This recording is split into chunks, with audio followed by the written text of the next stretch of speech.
শুভ সকাল বন্ধুরা, সকলে কেমন আছো? আর আমিও খুব ভালো আছি। তো এখন 7টার মতো বাজছে, তো এখন থেকে আমার এই ব্লগটি শুরু করছি। তো আজ হচ্ছে শুক্রবার। তো সকালবেলা ঝাঁট দিতে দেখলাম অনেকগুলো ঘাস গজিয়েছে, একই গ্রীষ্মকাল। তো সাপ টাপ তো এখনই বেরোয়, চিতি সাপগুলো বিশেষ করে, তার জন্য এই ঘাসগুলো তুলে দিলাম একটুখানি ঝাঁট দিতে দিতে।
আর এখন দেখো দুপুরবেলা।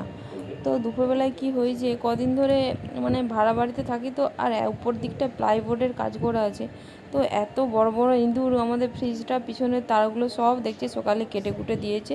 তো সকালের দিকটাই খেয়াল করিনি, দুপুরের দিকটাই খেয়াল করেছি। তো সঙ্গে সঙ্গে সেই মিস্ত্রিকে ডাকলাম, তো মিস্ত্রি এলো, দিয়ে বললো তারগুলো সব কেটে দিয়েছে। তো পিছনের এটা দেখো টেটা, এটাও কেটে দিয়েছে অর্ধেকটা।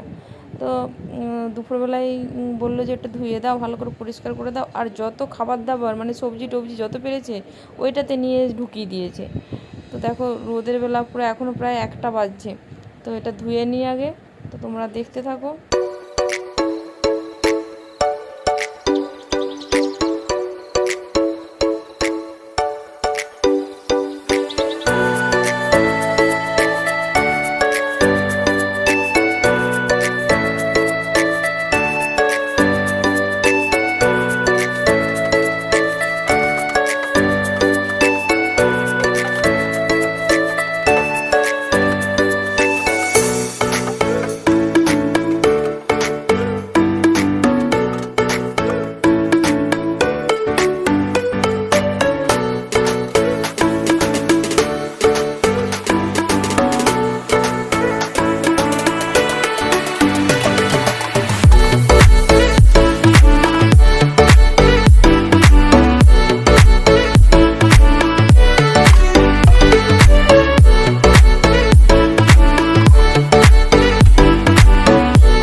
আর এখন দেখো তোমাদের দাদা মুড়িটা ভাজাতে, সেই চালগুলো শুকিয়েছিলাম সেগুলো ভাজাতে নিয়ে গেছিলো, ভাজানো হয়েও গেছে। এই যে ঢালছি দুজনে মিলে। আর এত মানে উঠছে, মুড়ির গুঁড়ো উঠছে। এই দেখো নাকটা বেঁধে রেখেছি, মানে ঠান্ডা লাগার ধার তো, সেই জন্য মুখটা বেঁধে রেখেছি, বেঁধে মুড়িগুলো কুড়াচ্ছি।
আর এটা দেখো মানে মুড়ি টুড়ি কুড়োনোর পর এত ঘাম হয়েছিল, সেই জন্য একটু স্নান করে নিলাম, করে নিয়ে আর এই ধারের ঘরটা বাগানো হয়নি সকালবেলা, মানে এত গরম পড়েছে, আমি সত্যি কোনো কাজ করতে পারা যাচ্ছে না।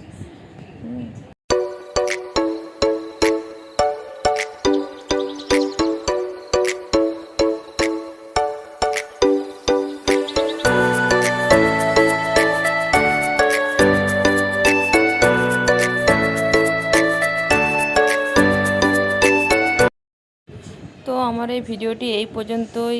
কেননা কি এত গরম পড়েছে আমাদের বাঁকুড়া জেলায়, এত গরম পড়েছে মানে টেকা যাচ্ছে না আর কি, কোনো কাজ করতে পারছি না গরমের জ্বালায়। মানে কিভাবে যে সংসারের কাজ সামলাচ্ছি, মানে সেটাই আর কি মানে বড় কথা। হ্যাঁ, তো এই ভিডিওটি এই পর্যন্ত। সবাই সুস্থ থাকবে, ভালো থাকবে। আবার নতুন কোনো ভিডিওতে তোমাদের সাথে দেখা হচ্ছে। টাটা।